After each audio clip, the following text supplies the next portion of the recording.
بسم اللہ الرحمن الرحیم۔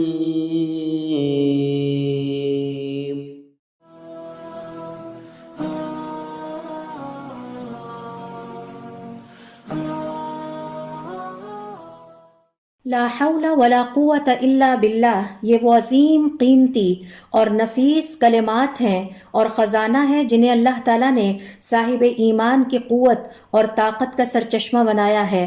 ابن القیم رحمۃ اللہ علیہ فرماتے ہیں جو صاحب ایمان ان کلمات کا ذکر پابندی سے کرے گا وہ اپنے بدن میں دینی اور دنیاوی ذمہ داریوں کو نبھانے کی خاص قوت محسوس کرے گا۔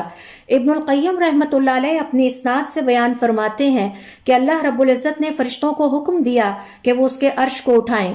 فرشتوں کو اپنی کم ہمتی اور ناتوانی اور کمزوری کا احساس ہوا، کہنے لگے اے ہمارے رب، ہم کیوں کر ایسے عرش کو اٹھا سکتے ہیں جس پر آپ جیسی زبردست قدرت والی ہستی جلوہ افروز ہو۔ اللہ رب العزت نے فرشتوں سے کہا بولو لا حول ولا قوت الا باللہ۔ فرشتوں نے یہ کلمات اپنی زبان سے ادا کیے اور اللہ رب العزت کے عرش کو اٹھا لیا۔ حضرت ابن عباس رضی اللہ تعالیٰ عنہما بیان فرماتے ہیں کہ آپ صلی اللہ علیہ وسلم نے فرمایا لا حول ولا قوت الا باللہ کہتے رہو، یہ تم سے 99 شر دور کرے گا، اور اس شر کا ادنا ترین درجہ یہ ہے کہ تمہیں غموں اور فقر و فاقہ یعنی تنگ دستی سے نجات عطا ہوگی۔